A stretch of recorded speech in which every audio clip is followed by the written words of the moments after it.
বিসমিল্লাহির রহমানির রহিম। বাংলাদেশি বংশোদ্ভূত একজন রবিন নামে একজন ব্যক্তি, যিনি কিনা বিলিয়ন বিলিয়ন ডলারের মালিক এবং অস্ট্রেলিয়াতে অন্যতম ধনী ব্যক্তিদের মধ্যে একজন।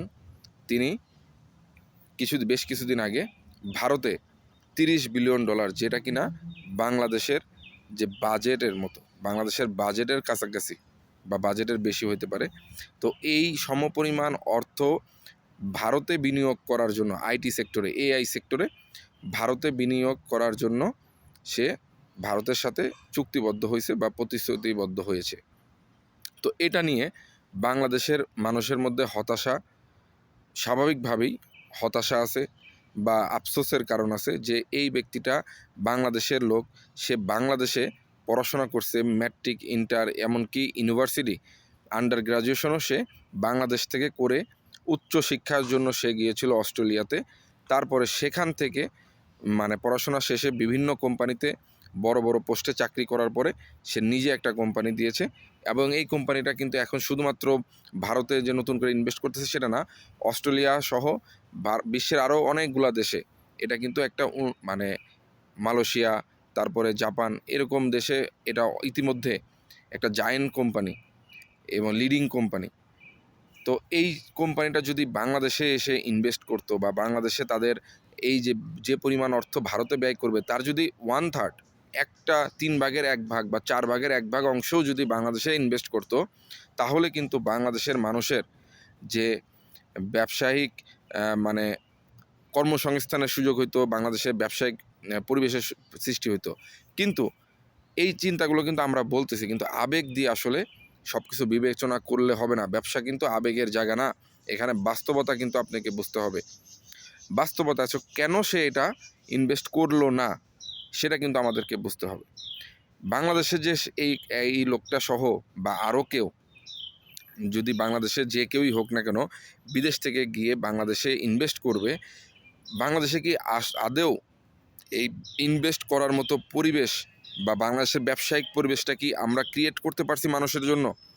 বাংলাদেশ স্বাধীন হওয়ার 50+ বছর হয়ে গেল, এই 54-55 বছর স্বাধীন হয়েছে বাংলাদেশ। এই সময়টা 50+, এই সময়ের মধ্যে সরকার আসছে, সরকার গেছে, কেউ কি বিজনেস বান্ধব বা বিদেশ থেকে বিদেশি ইনভেস্ট আসবে এরকম পরিবেশ তৈরি করতে পারছি?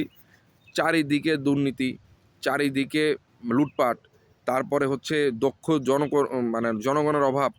বিশেষ করে যখন একজন বিদেশি বিনিয়োগকারী, বাংলাদেশি বংশোদ্ভূত বিদেশি বিনিয়োগকারী যখন বাংলাদেশে বিনিয়োগ করতে যাবে, তখন সে বিভিন্ন মানে যে হয়রানি, বিশেষ করে সরকারি কর্মকর্তা, কর্মচারী, আমলাদের যে হয়রানির শিকার হবে, লাইসেন্স থেকে শুরু করে বিভিন্ন কিছুতে, সেই হয়রানিতে তো তার মনে করেন যে ব্যবসা করার ইচ্ছা নষ্ট হয়ে যাবে। তো এই সব কিছু অবশ্যই একজন মানুষ বিনিয়োগ করার আগে তার কষ্টের উপার্জিত অর্থ বিনিয়োগ করার আগে এই বিষয়গুলো বিবেচনা করে। কোন কোন বিষয়গুলো বিশেষ করে বিবেচনা করা হয়? প্রথম বিষয় হচ্ছে, একজন মানুষ যখন বিদেশে বিজনেস আবেদন করবে বা ব্যবসার জন্য সে কোনো একটা দেশে বা কোনো একটা ভূখণ্ডে সে বিজনেসের জন্য বিনিয়োগ করবে, সে কিন্তু বিনিয়োগ করার আগে দেখে যে এখানে বিজনেসের সাস্টেনেবিলিটি কেমন, এখানে বিজনেস যে এনভায়রনমেন্ট আছে সেই এনভায়রনমেন্টটা কতটুকু উপযুক্ত বা সাস্টেনেবল।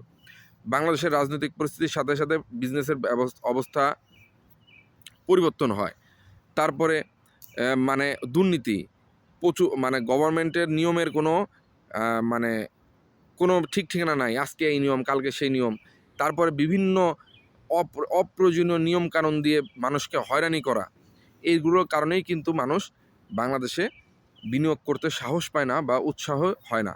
তো এই বিষয়গুলো থেকে আমি মনে করি যে রবিন সাহেব যে বাংলাদেশের যে বাংলাদেশি বংশোদ্ভূত রবিন সাহেব যে বাংলাদেশে বিনিয়োগ না করে ভারতে বিনিয়োগ করতেছে, একজন বাংলাদেশি হওয়ার পরও এখান থেকে রবিন সাহেবের দেশপ্রেম নিয়ে প্রশ্ন তোলার আগে বা রবিন সাহেবের দেশপ্রেম নিয়ে প্রশ্ন তোলার প্রশ্নই আসে না।